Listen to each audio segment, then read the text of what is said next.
was originally a sea merchant's house that was built in 1729. It's had nearly 50 different occupants live in it, so it's got a really varied history.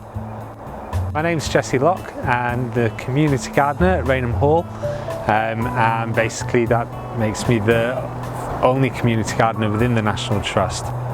My role is to bring the community into the garden, work with those groups to develop this space and turn it into a garden for local people and for visitors and for wildlife. It's a little gem really, it's a rare green space in the village of Rainham.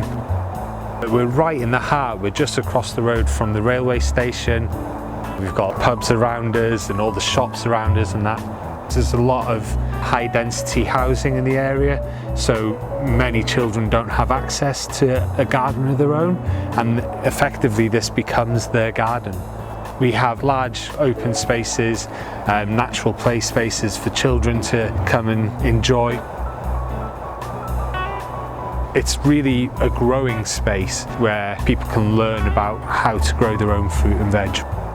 The community are encouraged to really take the garden over and take possession of it. We have an after-school gardening club, a parents and baby club.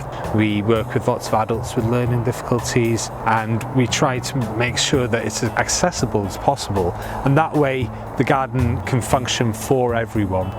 Because the hall is a Georgian building, it's quite formal, so we kept the garden space behind there quite formal, what you'd expect of the National Trust, I guess. And then as you come into the orchard space, it really becomes more about being productive. So we've got 35 orchard trees in here.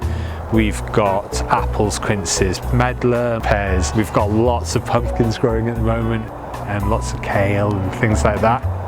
Then we've got more of our permaculture style growing space. A hugel bed, we've got raised veg beds. Above us here we've got an arbor, and this arbor was an idea of one of our long-standing volunteers who wanted to highlight the axis through the garden, and this was one of the design ideas that we made come to life really. We've got a wildlife woodland. The idea behind that really was that children can go down in there and play. They've got their own little secret route that they designed.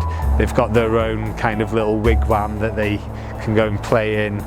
The mulberry tree, we think probably older than 150 years. We harvest it with a lot of our volunteers, and I think it's a good way of engaging children with a fruit that they wouldn't normally see in the supermarkets. The hope for the future of the garden really is that I kind of do myself out of a job. We really want the community to take the garden over, you know. We really want to see them as the leaders here and for it to be Rainham's garden. It's really nice to see local people getting out of the space what they want. That's really the key, you know. At the end of the day, it's a space for people.